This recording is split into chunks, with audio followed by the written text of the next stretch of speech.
সিলেটের কানাইঘাটে বাড়ছে সুরমা নদীর ও অমলশিদ, শাওলা, ফেঞ্চুগঞ্জ ও শেরপুর পয়েন্টে কুশিয়ারা নদীর পানি। এই বিষয়ে বিস্তারিত জানাতে যুক্ত হচ্ছেন সহকর্মী হুসান আহমেদ সুজাত।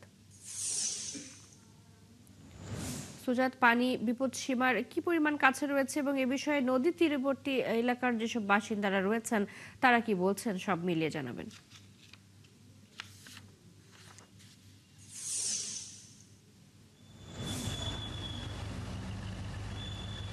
শুভ সকাল চৈতি।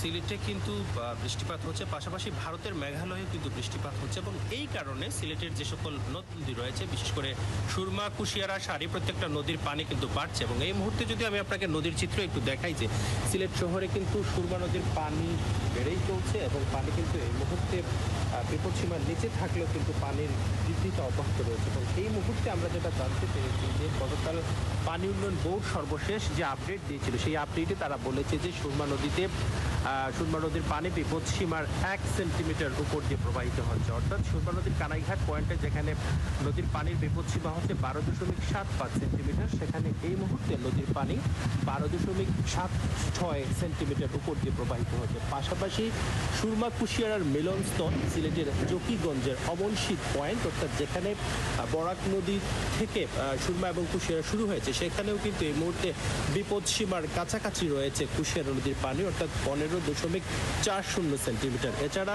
কুশিয়ারা নদীর পানি ফেঞ্চুগঞ্জ পয়েন্টেও বাড়ছে, শেওলা পয়েন্টেও বাড়ছে। এবং আমরা যেটা দেখেছি যে সিলেটের গোয়াইনঘাটে যে সকল নদী রয়েছে, বিশেষ করে পেয়াইন নদী, সেই পেয়াইন নদীর পানি কিন্তু বাড়লেও সন্ধ্যার দিকে অর্থাৎ কিছুক্ষণ পর সেগুলো নেমে যায়। এছাড়া কোম্পানিগঞ্জের যে ধলাই নদী আছে, সেই ধলাই নদীর পানি বাড়ছে। আমরা পানি উন্নয়ন বোর্ডের সাথে কথা বলেছিলাম। পানি উন্নয়ন বোর্ড আমাদেরকে জানিয়েছে যে যেহেতু ভারতের আসামে কিছুটা বন্যা হচ্ছে, তো সেক্ষেত্রে এই পানিগুলো যখন বাংলাদেশের দিকে চলে আসছে, তখন কিন্তু সহসাই নদীর পানি বাড়ছে। তবে এখন পর্যন্ত আসলে সিলেটের যে কয়েকটি উপজেলা আছে, বিশেষ করে জকিগঞ্জ, কানাইঘাট, গোয়াইনঘাট, কোম্পানিগঞ্জ, উসমানীনগর, ফেঞ্চুগঞ্জ, বালাগঞ্জ, সেই সকল নদী তীরবর্তী এলাকার কিন্তু এখন পর্যন্ত কোনো বাঁধ ভাঙেনি। এবং যে সকল ঝুঁকিপূর্ণ বাঁধ রয়েছে, সেগুলিতেও কিন্তু নিরাপত্তা জোরদার করা হয়েছে বিজিবির পক্ষ থেকে, পুলিশের পক্ষ থেকে, যাতে কেউ যাতে বাঁধ ভেঙে দিয়ে একটা বিভ্রান্তিকর পরিস্থিতি যাতে তৈরি না হয়, সেদিকেও কিন্তু প্রশাসন নজরদারি রয়েছে। আমরা উপজেলা প্রশাসনের সাথে কথা বলেছিলাম এবং যেহেতু ভারত বাংলাদেশ সীমান্ত এলাকায় সব বাঁধ, আমরা বিজিবির সাথে কথা বলেছিলাম। তারা আমাদেরকে বলছেন যে তাদের প্রস্তুতি রয়েছে, অর্থাৎ 2022 এবং 24 সালের মতো যদি কোনো আকস্মিক ঝড় নামে, তাহলে মুহূর্তের মধ্যে কীভাবে মানুষদেরকে উদ্ধার করা যায় সেটির প্রস্তুতি কিন্তু তারা নিয়ে রেখেছেন। এবং আমরা সব মিলিয়ে উপজেলা প্রশাসনের সাথেও কথা বলেছিলাম। তারাও আমাদেরকে বলছেন যে কোনো ধরনের যাতে মানুষ বিপদে না পড়ে, সেই বিপদে না পড়ে, অর্থাৎ যদি আকস্মিকভাবে কখনো বন্যা দেখা দেয়, মানুষের যাতে মৃত্যু না ঘটে, মানুষজন যাতে নিরাপদে উদ্ধার করা যায়, সেদিকে কিন্তু তাদের প্রস্তুতি রয়েছে। চৌতি।